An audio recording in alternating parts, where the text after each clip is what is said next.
Failing. I really want to spend some time with this, guys. We talked about it very briefly last time, but I want to dig into this. We all know the saying, now almost a cliche, you learn more from your failures, not from your successes. You don't learn from successes, you learn from failures. What did I do wrong? What should I have done differently? What will I do differently? How did this affect it? How did that decision affect it? On and on and on. We've all gone through that. Everyone here has failed.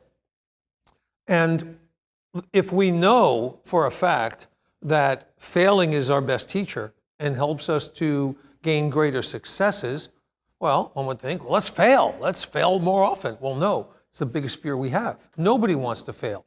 We avoid it at all costs, and we make stupid decisions in an effort not to fail. And there are volumes and volumes of historical examples of companies and people who've done ridiculous things because they're so petrified of failing. I am a contrarian. You might have noticed that a little bit. I look at the other side of things. I turn around and look behind me or from a different point of view, and I say, embrace failure. Don't fear it, embrace it.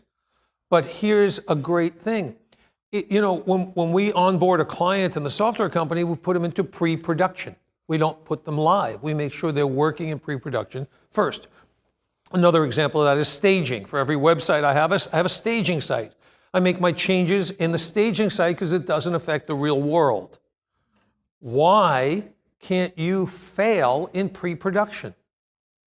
Why can't you, instead of being afraid of failure, embrace it, turn the lights on it, and take out an electron microscope and dissect it?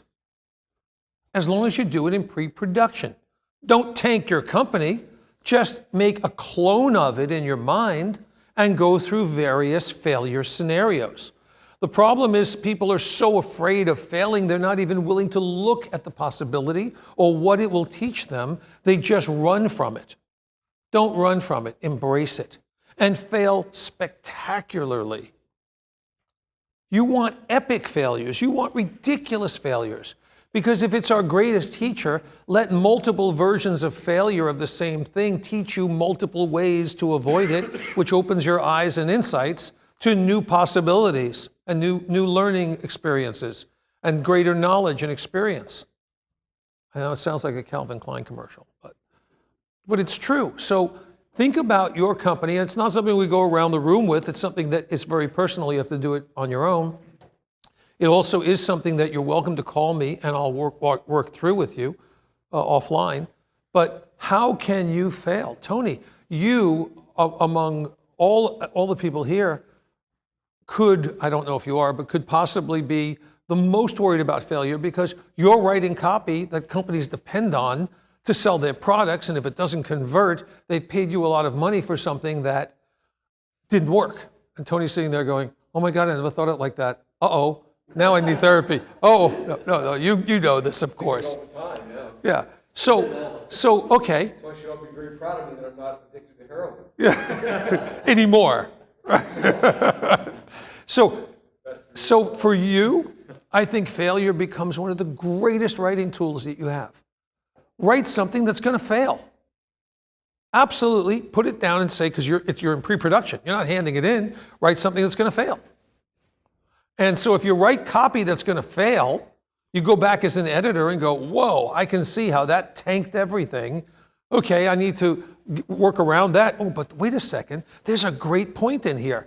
In my failure, I had one little element that I love. I can take this out of the jaws of defeat and use this one sentence in here, or this one image in here, or this one visualization, or anthropomorphism, or whatever you're looking at, and you start to fail more and more and realize what doesn't work.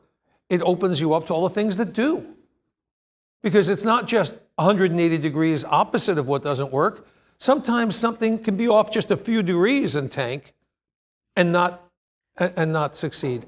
How many times have there been situations, Richie brought one up yesterday. They're selling these book boxes for $139 and not getting there, and then it was like, duh, put some online books together and make that the upsell.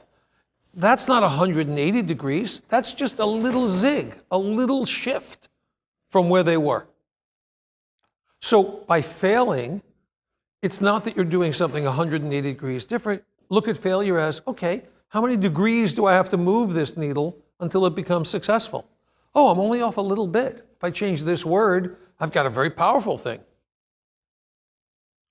So if you know that failure is your teacher, why are you not going to class? Why are you not studying with that expert, with that proven expert that's gotten you to where you are? Because you are the result of your failures. You are the end product of the failures you've had in life, whether it's being turned down for a date in school or whatever it is, your failures have defined you. You want to evolve? You want to become more than you are? Embrace failures and let it continue to teach you. The problem with failure is we fail without planning to, because we're looking at it with one perspective and we put what we think is our best effort forward with that perspective. However, that perspective includes cognitive bias, emotional attachment, and as a result, it colors our view. So we go out with what we think is great, and then it fails, and then we analyze it, oh God, yes, because I never saw this, that, or the other thing. So what I'm saying is go out with that view. Go out with 10 different ones. Go out with things that you think are off the wall that will crash and burn, and then come back as an editor, as we're all Monday quarterbacks, you know that expression? I've learned that. We can all say, oh, if they had only done this and that, hindsight's 20/20. Use your future. Go into the future, even 30 days, and look back and say, why did that fail? I see it now. You only see it because you're looking back objectively. I said to Tony yesterday, write anything because it's hard to write, but it's easy to edit. You all know this. It's easy to edit because the minute you click into edit mode, the minute you become an editor, you're not a writer anymore. You've put a different hat on, a different mask, a different script that you're reading from as an actor, and you are an editor. And it's easy to edit because it doesn't matter who wrote it. Oh, that sucks. That doesn't work. That word's not, oh, that's good. Okay, I like that. You can edit it. So edit your failures. So go to a staging site for your company. Create failures, create multiple ways that you think it might work. Failure is also going to teach you about your biases. It's going to teach you from the failure what cognitive bias or emotional attachment you had and why that failed.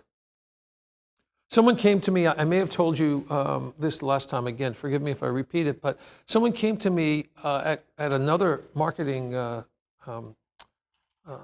mastermind about wanting to create a therapy program for people who are addicted to porn. And puns aside, I saw this as this person's passion, their belief, their own experiences with others and themselves. So they believed that there was a market and that they could do well with it and help others. But his approach was everyone, 100% of the people who are addicted to porn, it destroys their lives and their families and they can't function. This was his premise. He believed it. Now, do you believe that's true? No, I don't think 100%. Right, but he did. His belief system, highly religious, highly devout, shall we say, convinced him that this was the truth. If you think about it, and I'm not making judgments here, but look at cults. Cults brainwash you into believing certain things and acting certain ways and taking B actresses from cable shows who become your sex slaves and all that, as it's in the news now. But they change the way you think. And so in the real world, that way of thinking and marketing and selling doesn't work. It works in a very small niche for those who are susceptible, but that's not who we're selling to.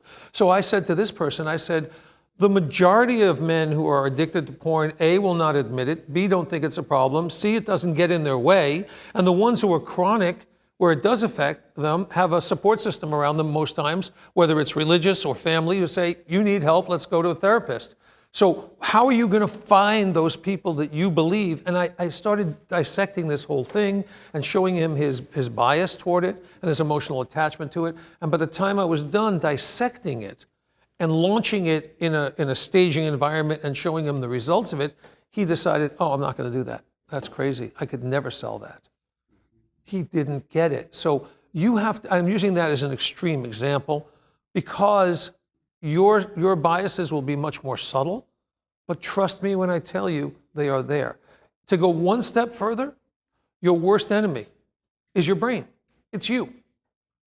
Because you have these biases and attachments and beliefs and wishes. You wish for something so much. You desire it so much that you're blinded to what could be reality and you push forward. And you are your worst enemy.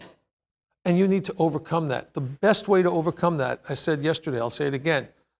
Take the 25 cognitive biases. You can get them on Wikipedia. You can Google them. They're all over the place. I don't think it's worth going through each one here because they're self-realizations. We could do every single one and say, oh yeah, I got that, I got that. Go through the list and say, what am I guilty of? What bias do I have? Because anytime you have a bias, it colors your view. It keeps you out of reality. Now, can you use bias to market on the other side of the coin? Heck yes. Hell yes, you can do that in a second.